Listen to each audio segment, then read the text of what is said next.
Hello दोस्तों, Indira math मस्ती में आप सभी का स्वागत है।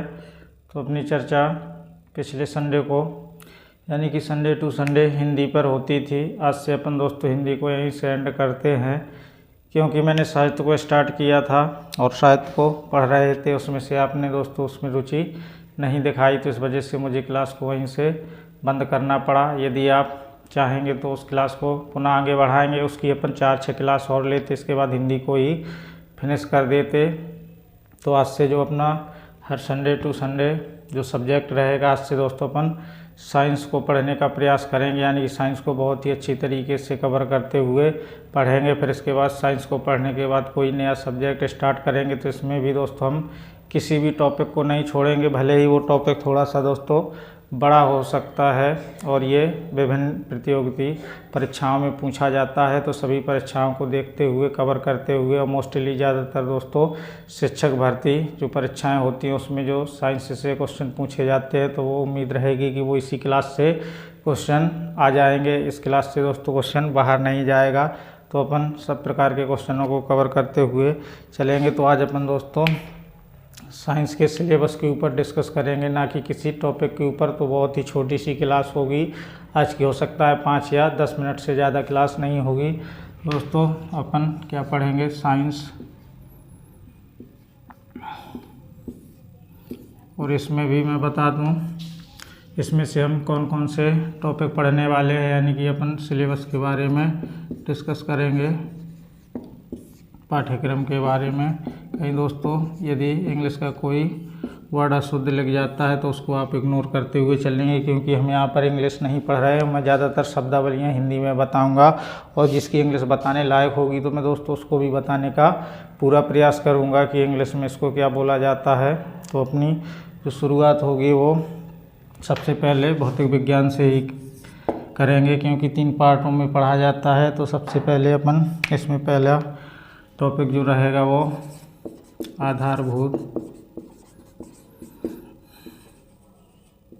भौतिक विज्ञान से संबंधित रहेगा, पहला चैप्टर। और दूसरा, यदि हम चैप्टर की बात करें तो प्रकाश पढ़ें या जो भी दोस्तों, फिर देख लेंगे अपन, क्रम चेंज हो सकता है।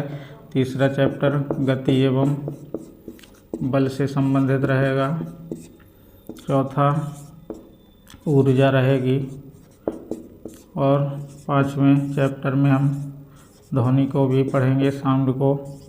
और जो छठा चैप्टर होगा उसमें से हम किसको देख लेंगे दोस्तों, फिर इसके बाद जीव विज्ञान को देखेंगे। तो जैसे जीव जंतुओं की दुनिया, जीव जंतुओं की दुनिया जिसमें सजीव निर्जीव वस्तुओं को पढ़ेंगे। और 7वें चैप्टर में जिसको हम पढ़ेंगे उसमें मानव रोग से संबंधित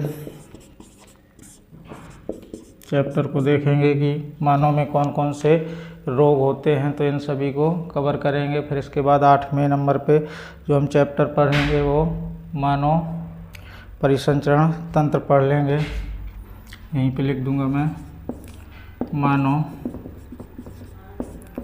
परिसंचरण तंत्र 9वें नंबर पे। दोस्तों मैं आपको बता दूं, किसी भी प्रकार का कोई भी चैप्टर नहीं छूटेगा, यदि छूट भी रहा होगा तो अपन कवर कर लेंगे।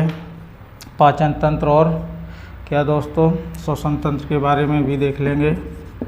पाचन तंत्र और श्वसन तंत्र ये जीव विज्ञान वाले चैप्टर हैं। और 10वें नंबर पे जो हम देखेंगे वो तंत्र का तंत्र से संबंधित हो जाएगा। सब प्रकार के तंत्र पढ़ेंगे, तंत्र का तंत्र। ये भी दोस्तों बहुत बड़ा सब्जेक्ट है, इसको भी पढ़ने में बहुत ही ज़्यादा समय लगेगा, लेकिन एक एक चैप्टर को उठाएंगे और ख़त्म करने का प्रयास करेंगे। उम्मीद दोस्तों ऐसी मेरी रहेगी। जैसे उत्सर्जन तंत्र हो गया, उत्सर्जन तंत्र। 12वें नंबर पे कंकाल तंत्र, जिसमें हड्डियों के बारे में जानेंगे, कंकाल तंत्र। एवं इसको और मैं क्या बोल सकता हूँ, कंकाल तंत्र को ही, कंकाल तंत्र और पेशी तंत्र को भी देख लेंगे। कंकाल तंत्र और पेशीय तंत्र 12 चैप्टर हो गए। और 13वें नंबर पे जो हम पढ़ेंगे वो पर्यावरण से संबंधित रहेगा, यानी कि प्राकृतिक संसाधनों का प्रबंधन देख लेंगे। प्राकृतिक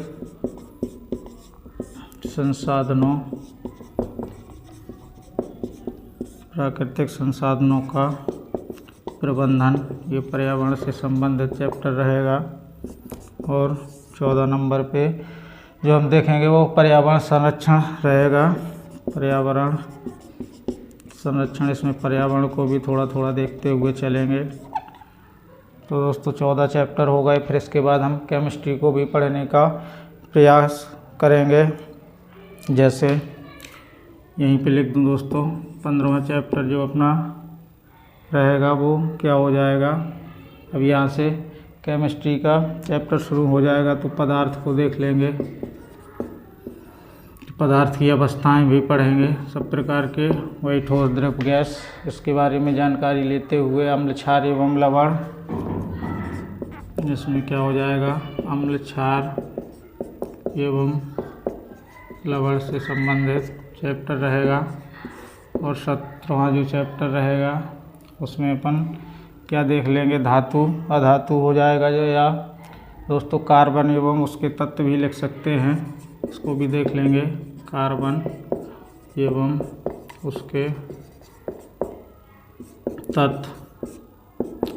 और 18वें नंबर पे जो चैप्टर रहेगा वो कार्बन एवं धातु से संबंधित भी रह सकता है। यही कार्बन तो हो गया दोस्तों, खनिज एवं धातु से संबंधित लिख दूँ मैं तो ज़्यादा अच्छा रहेगा, खनिज एवं धातु से संबंधित।